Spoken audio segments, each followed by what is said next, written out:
Welcome back to Browns Live, Meet the Rookies, presented by Vivid Seats. And ladies and gentlemen, this is our main event as we are joined now by Browns wide receiver David Bell, third-round pick out of Purdue. Dave, great to see you again. Thank you. Thanks for having me on the show. All right, first of all, congratulations are in order on your graduation from college. I know you got to do that over the weekend. What did you major in? I majored in financial counseling and planning. Okay. All right, so you're ahead of the game. You're going to have seminars, right, where they get you guys ready for that? Are you going to go up there and teach those for Brew? No, I'm going to let Brew do his job, and he can teach us, and I'm going to just continue to learn. Why was it important to you to graduate? It was definitely important. I think it's only been a select handful in my family to accomplish college graduation, so I just wanted to be added to that list. And it's not just a good sign for me, but it gives a light in the community that, we can go to college and we can graduate and be successful. I know when we had talked last time that, one of the reasons you had chosen Purdue was to stay close to your grandma. Yeah. What was that day like, your graduation for your grandma? I saw the pictures, everybody together. Yeah, I think she was more excited about the graduation than me actually getting drafted. It definitely was good. I haven't seen my grandma on my father's side from Detroit in about 4 or 5 years, and she had the opportunity to come up. So just being around them at a very memorable moment was definitely good, and I'm definitely blessed for the opportunity. Was it kind of cool, too, to be able to have that time with your family? You get drafted, right? A couple of weeks go by, you get to have rookie minicamp. You had the 2 days, the Friday and the Saturday, and then you get to go do your graduation. So it wasn't like, oh, you just got drafted. You could actually talk about, hey, I've actually done this, put the helmet on, and all of that. Was that kind of cool to be able to have a little bit of activity in between? Yeah, it definitely was cool, getting, kind of not shipped off, but, taking off and coming here to Cleveland and then being able to go back and celebrate graduation was definitely a cool experience. What were those first couple of days of minicamp like? And I know you're a guy who loves to play the game. So to actually get there, well, it wasn't full-on football, but you did get to put the helmet on and run some routes. It was good to be back out there, being able to go out, mingle with some of our teammates, be able to learn some of them and understand their background and stuff like that, and just having the opportunity to work. That was just a good thing for me, being able to get back on the field and get my feet back under me. And when we talked on Friday, you said, look, I know that I'm going to be playing more inside here than I did in college. How am I going to learn that? How am I going to adjust to that? That's what you were curious to see. After a couple of days, how would you say you did? I think I did okay. It's not up to my standard yet. There's definitely room for improvement. Just still got to get into the playbook and make sure that I know everything, whether it's inside, outside, what everyone does, because I just want to be able to, be used in a lot of phases so they can just throw me in and I'll be able to know what to do. We talked about Coach O'Shea, and you guys said initially you liked him right out of the gate. Now you got to go watch some tape with him, break down what you did. Kind of how's that relationship evolving, and what did you take away from his kind of thoughts on your rookie minicamp performance? It's definitely evolving, each and every day in the receiver room, with not just myself, but all the other receivers, all the other receivers in my rookie class. We can tell he's a genuine guy, being able to sit down and ask some questions, and he shoots us straight and makes sure that we're on our P's and Q's. And just watching film, he just gives me a few pointers here and there so I can be the best football player that I can be. All right, I want you to hold your hand up for the camera, because I feel like I have pretty big hands. You have huge hands. Did you get measured at the combine? Yeah, I got measured. I thought they were going to be a little bit bigger, but I think it was like 9 3/4. So. Okay, I was going to say 10. Felt like 10 there. Yeah, very strong hands, by the way. And I'm sure I'm not the first person who's told you a very powerful handshake, a very powerful grip.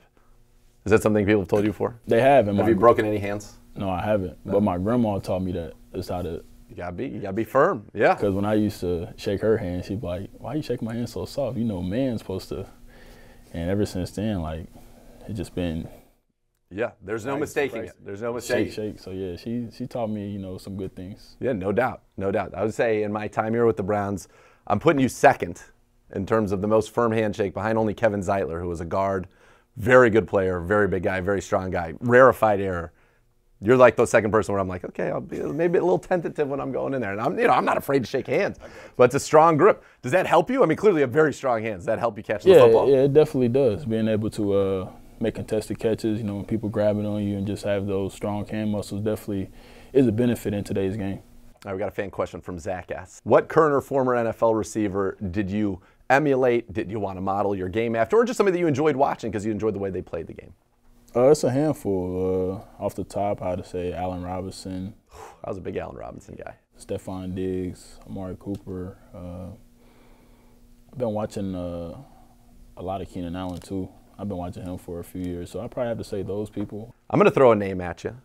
This is you remind just from talking to you remind me of this guy a little bit, and I think your game reminds me of him just because you're both really good. Anquan Bolden. Has anybody ever given you any Anquan Bolden comparisons before?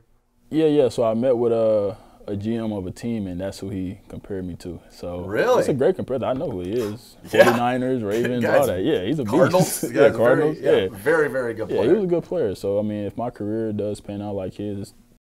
When did you develop that mentality, the ability to just be like, I'm going to catch the ball no matter what the situation is, and trust yourself to be able to protect yourself and make the catch? I think the fearlessness came from literally because I was always a running back.